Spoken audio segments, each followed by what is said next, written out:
Hi guys, this is Tony. I know what's up, but luckily I didn't miss anything. It says 22 is going to come in, and that's going to be it for pretty much for a while.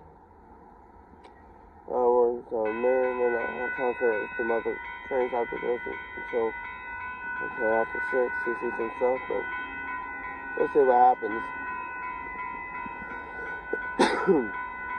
Sorry about that.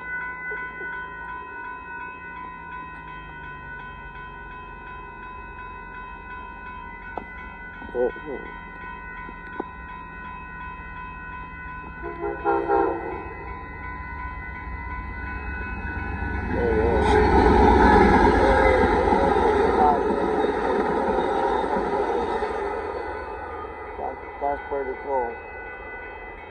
Alright.